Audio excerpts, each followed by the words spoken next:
Buonasera dalla redazione del TG10, i titoli e gli argomenti che tratteremo in questa edizione del nostro telegiornale.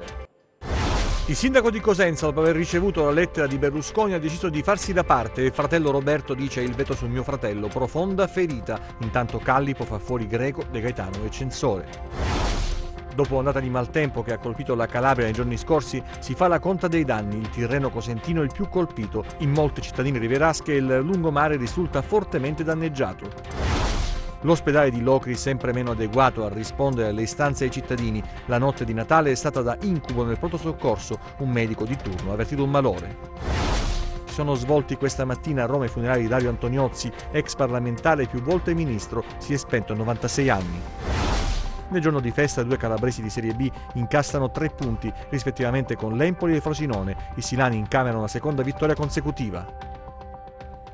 Ancora buonasera dalla redazione TG10, dunque la politica in primo piano, domani è giorno importante, termine ultimo alle 12 per la presentazione delle liste in vista delle regionali del 26 gennaio, intanto si delineano le candidature, il passo indietro di Mario Occhiuto dopo l'appello raccolto di Silvio Berlusconi, decisione del sindaco annunciata via Facebook, la mia corsa finisce qui, ha scritto, sentiamo. Alla fine Mario Occhiuto ha fatto un passo indietro. Dopo la lettera del leader di Forza Italia, Silvio Berlusconi, il sindaco di Cosenza ha deciso di ritirare la sua candidatura alla presidenza della regione. Entrambi sareste ottimi presidenti, aveva scritto Berlusconi nella missiva inviata a Roberto e Mario Occhiuto, ma prevale l'unità della coalizione e il destino della regione. E così Mario Occhiuto ha accolto l'invito rivolto dal leader di Forza Italia. Una decisione sofferta, però c'è amarezza nelle parole del primo cittadino di Cosenza quando scrive: ho condotto una dura battaglia e sono stato sconfitto, questa è la verità. Occhiuto ha deciso di farsi da parte, spiegando che la corsa solitaria sarebbe sembrata quasi una ritorsione o una ripicca, aggiungendo: sono abituata a costruire, non a distruggere. In un lungo post su Facebook ringrazia quanti lo hanno sostenuto, sottolineando poi di non aver chiesto nessun incarico per se stesso e di aver proposto alla candidata Santelli di recepire nel suo programma quelle idee su cui lo stesso aveva puntato riguardo alla svolta ecologica e ai nuovi investimenti creativi e innovativi.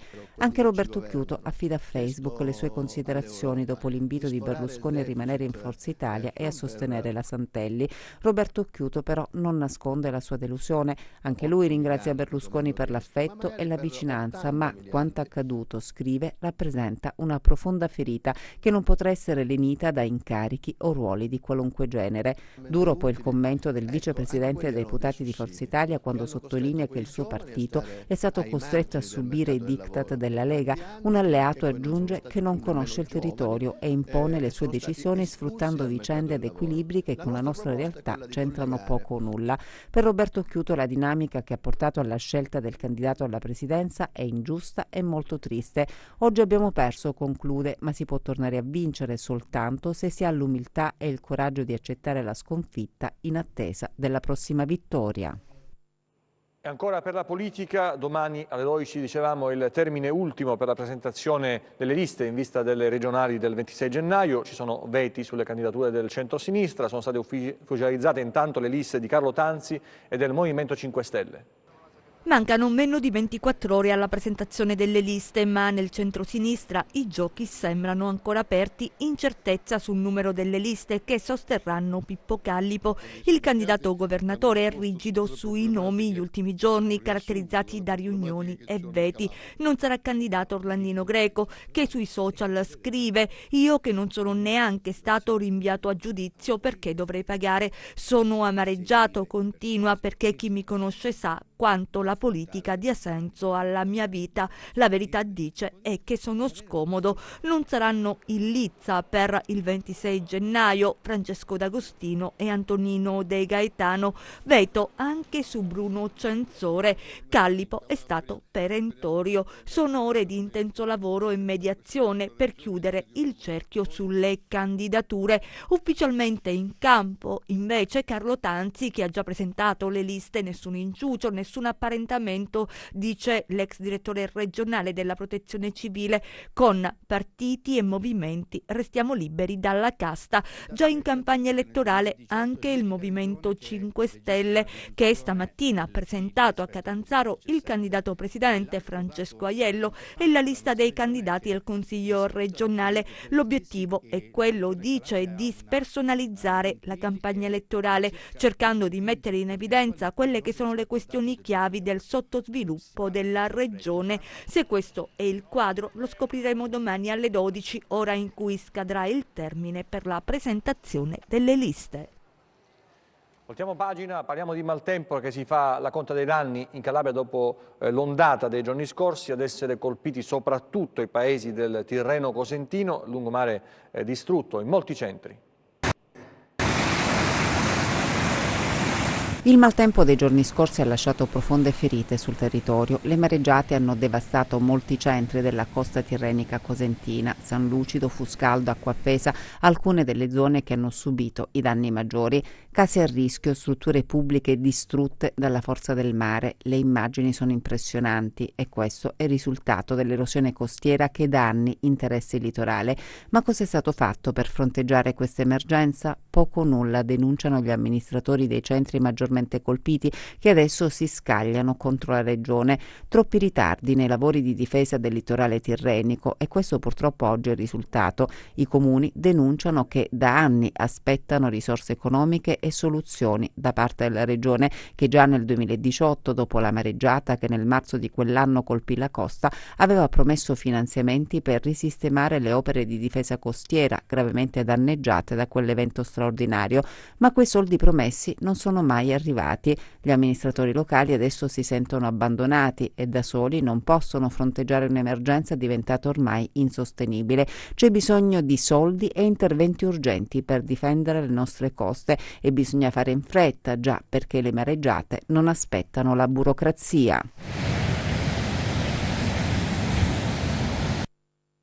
La sanità adesso, notte da incubo al pronto soccorso di Locri, dove un medico in servizio ha avvertito un malore.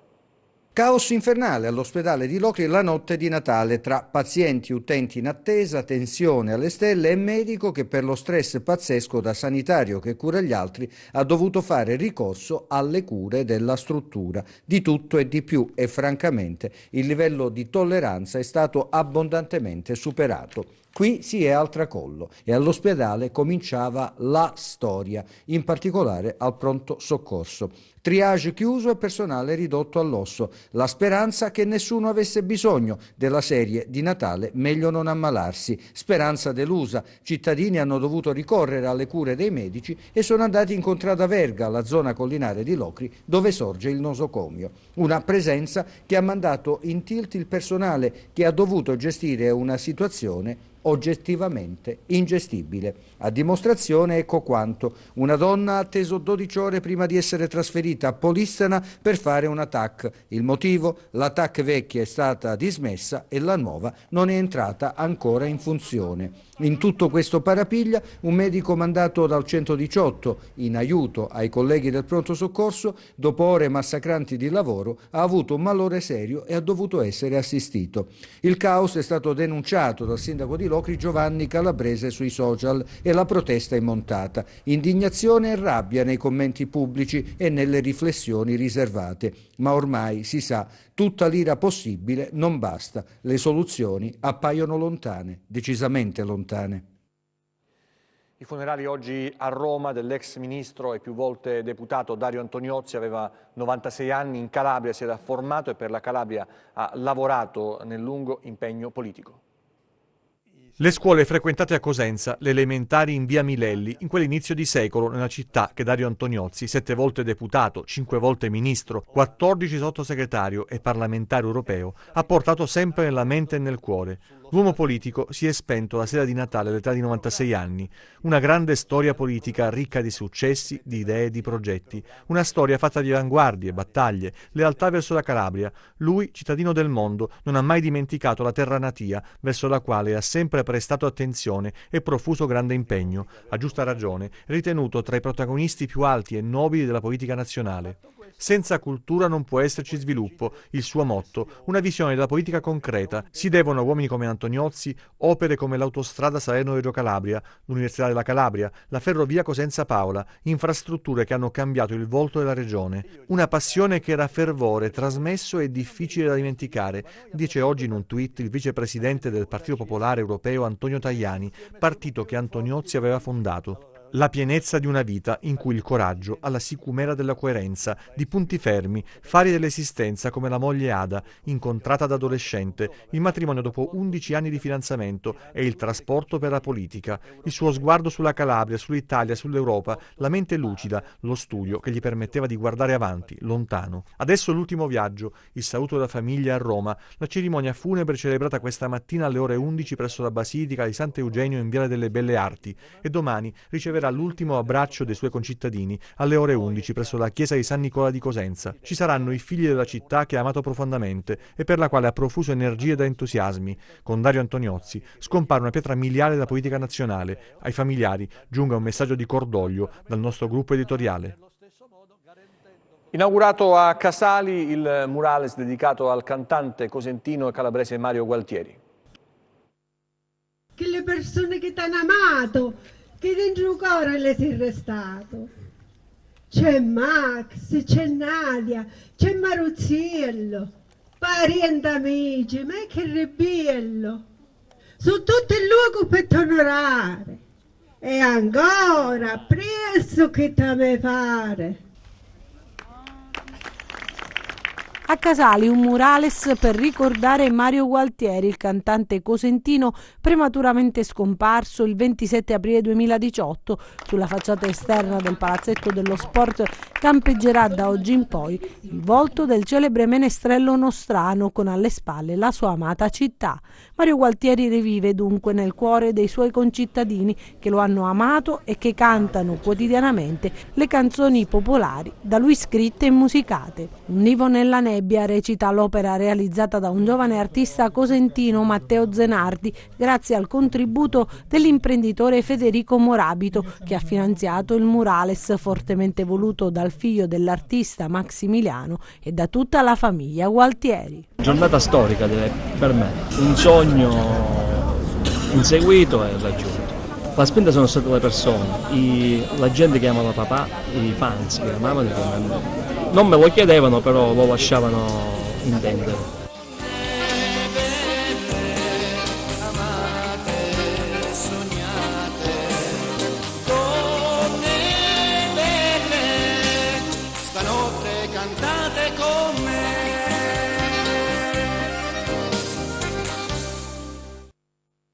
Hanno creato scompiglio le parole del procuratore generale di Catanzaro Tello Lupacchini in seguito all'operazione Rinascita Scott. Interviene la corrente area del CSM e poi sentiremo anche l'ANM. Rischia il trasferimento d'ufficio il procuratore generale di Catanzaro Tello Lupacchini per aver pesantemente criticato la procura guidata da Nicola Gratteri con riferimento all'ultima grossa operazione contro l''ndrangheta. Area, il principale gruppo di consiglieri togati al CSM, ha chiesto l'apertura di una pratica su di lui in prima commissione competente sui trasferimenti d'ufficio dei magistrati per incompatibilità ambientale e funzionale, giudicando allarmanti le dichiarazioni rese da Lupacchini in una intervista ad un'emittente televisiva a diffusione nazionale. I nomi degli arrestati e le ragioni degli arresti, aveva detto Lupacchini, li abbiamo conosciuti soltanto in seguito alla pubblicazione sulla stampa, che evidentemente è molto più importante della Procura Generale contattare e informare. Al di là di quelle che sono poi invece le attività della Procura Generale, che quindi può rispondere soltanto sulla base di ciò che normalmente accade, e cioè l'evanescenza come ombra lunatica di molte operazioni della Procura distrettuale di Catanzaro stessa. Secondo i 5 consiglieri di area si tratta di dichiarazioni particolarmente allarmanti in ragione del ruolo rivestito dall'intervistato e in quanto riferita ad un provvedimento emesso dal giudice per le indagini preliminari di Catanzaro, sul quale dovrà pronunciarsi nei prossimi giorni il Tribunale per il riesame di Catanzaro. Di qui la richiesta di apertura di una pratica in prima commissione per l'adozione di urgenti provvedimenti a tutela della credibilità dell'autorità giudiziaria di Catanzaro e dell'esercizio sereno, imparziale e indipendente della funzione giudiziaria in quella sede. Dicevamo netta presa di posizione anche dell'ANM, le valutazioni del procuratore generale Lupacchini, come riportate dalla stampa, relative a ordinanze di custodia cautelare emesse dal GIP in seguito a indagini svolte dalla Procura della Repubblica di Catanzaro in attesa di ulteriori verifiche, sono sconcertanti in sé e ancor più perché provenienti dal vertice della magistratura requirente del distretto, continua poi la nota dell'ANM. E adesso parliamo invece del Tribunale del riesame di Reggio Calabria, che ha accolto il ricorso che era stato presentato dalla Procura della Repubblica diretta da Giovanni Bombardieri per chiedere l'annullamento dell'ordinanza con cui il GIP distrettuale nel luglio scorso aveva rigettato per mancanza di esigenze cautelari la richiesta di arresto a carico dell'ex vice sindaco di Reggio Calabria ed ex assessore regionale Demetrio Naccari Carlizzi del PD nell'ambito dell'inchiesta Libro Nero. Naccari Carlizzi è accusato di concorso esterno in associazione mafiosa in relazione ai suoi presunti rapporti con esponenti della Cosca Libri dell''Ndrangheta. Nella stessa operazione erano stati arrestati i consiglieri regionali Alessandro Nicolò, già di Forza Italia, e poi passato a Fratelli d'Italia, e Sebi Romeo del PD. E adesso andiamo invece a Castrovilla, ricambiamo decisamente argomento e parliamo del Festival della Comicità. Vita! Cuore! Battito! La coppia più esplosiva di Made in Sud, gli Arteteca, brinda al successo di Vita, Cuore e Battito, ed ora Piccolo Battito con la nascita di Sara, alla 18ª edizione del Festival della Comicità, evento di prima fila che ha registrato il sold out. 18 anni di emozioni, di lavoro, un po' anche di maturità in più, perché scegliere artisti dopo 18 anni non è proprio semplicissimo. L'amore per il teatro li ha fatti incontrare e da allora non hanno più smesso di ridere e far ridere. E sulla scena tu non l'avresti mai voluto sposare, insomma, stare con lui, invece poi nella vita te lo sei sposato? No, anche nella vita non avrei voluto. Finalmente questo giorno è arrivato. Ho sempre sognato di sposarmi con un uomo pieno di charme, fascino, carisma. Mamma mia, il calcio combinato! 2 ore di risate che hanno coinvolto il pubblico del Sibaris nello spettacolo aperto dai Villa Perbene. Perché Villa Perbene? In realtà perché noi abitiamo insieme, davvero, da tanti anni, quindi condividiamo il palco e il tetto e praticamente per noi è un trilocale, ma per noi è una villa. Il trio comico salernitano formato da Chicco Paglionico, Andrea Monetti e Francesco D'Antonio. L'IKEA dipendente che ridisegna i pregi, pochi, e i difetti tanti dei consumatori del grande store. Camminate nei corridoi con sta bocca aperta. Giovane, ma sull'etichetta di questo mobile 12,50 il prezzo? No signore, l'orario. E adesso il calcio, lo sport, con i successi sofferti, sì, ma pesantissimi per le 2 calabresi di Serie B, Cosenza e Crotone. Vediamo. Il Cosenza torna a vincere al Marulla dopo oltre un mese di digiuno. I lupi concedono il bis dopo la vittoria esterna di Pisa, vittima sacrificale nel Boxing Day, un'altra toscana, l'Empoli. Braglia schiera l'11 che ha dato ampie garanzie al Garibaldi e dopo soli 12 minuti Baez fa esplodere gli oltre 8.000 spettatori presenti sugli spalti, raccoglie un cross dalla destra di Rivier e Inzac alle spalle di Brignoli.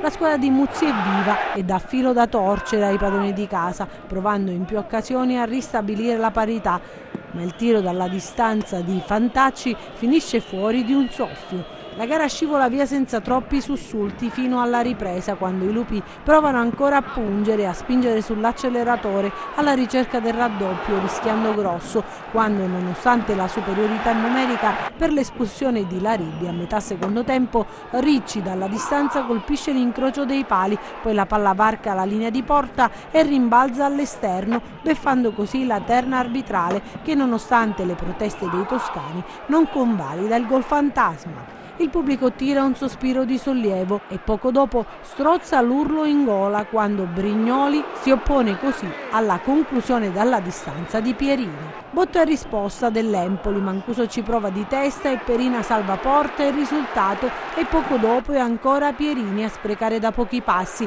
la chance del raddoppio, calciando addosso al portiere. Al triplice fischio la gioia dei lupi che chiuderanno la prima parte di stagione domenica nella sfida a salvezza con la Juve Stabia.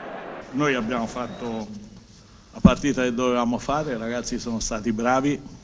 Abbiamo peccato di ingenuità in un paio di occasioni e ci potevano costare cara, però l'impegno, io sono contentissimo di tutti, compresi quelli che erano in panchina che facevano il tifo come mai quest'anno, perciò vuol dire che il gruppo è sulla strada buona per crescere. Il Crotone beffa il Frosinone, allo scadere conquista il secondo successo consecutivo, scavalcando i ciociari in classifica. Al Benito Stirpe termina 1-2 con i pitagorici in grande spolvero. La gara si fa subito in salita per i padroni di casa, costretti ad inseguire dopo la rete di Mazzotta al 24esimo. A fine primo tempo Paganini riporta in equilibrio la sfida. Dionisi ha la chance per il raddoppio ma la spreca malamente. I ciociari vengono puniti allo scadere del tempo regolamentare da Marrone. 3 punti d'oro che rilanciano le ambizioni della squadra di Stroppa che chiuderà il 2019 allo Scida ospitando il Trapani. L'obiettivo è quello di poter crescere, di migliorare, mettiamola in questo senso. Quando dico vogliamo essere protagonisti è chiaro che dentro di me c'è qualcosa, ma non dentro di me ma anche all'interno dello spogliatoio, perché si vede la forza che ha questa squadra in tutti i campi. È il momento delle previsioni del tempo, vediamo.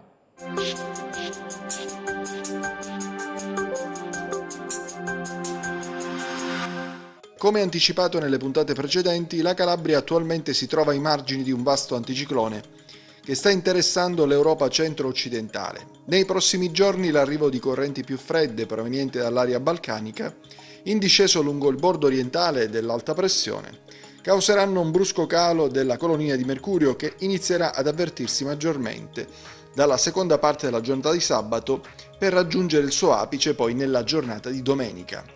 Il deciso calo delle temperature favorirà deboli nevicate anche a passaquota, in particolare sui versanti esposti. Domani irregolarmente nuvoloso sui versanti ionici del Cosentino e del Crotonese e deboli nevicate con quote neve in calo in serata fino a 200-300 metri sui versanti tirrenici, cielo sereno o poco nuvoloso ad esclusione dell'area dello stretto, dove si verificheranno addensamenti con possibili fenomeni nevosi sopra i 500 metri. Temperatura in decisa diminuzione. Passiamo a mari e venti. Domani mari da mossi a molto mossi, con venti moderati a tratti forti di direzione settentrionale. Per essere sempre aggiornati sull'evoluzione delle condizioni meteo vi rimando oltre al nostro sito www.meteoincalabria.com anche alla nostra pagina Facebook Meteo in Calabria. TG che finisce qui, ci vediamo nelle prossime edizioni, grazie per la vostra attenzione, arrivederci e buona serata.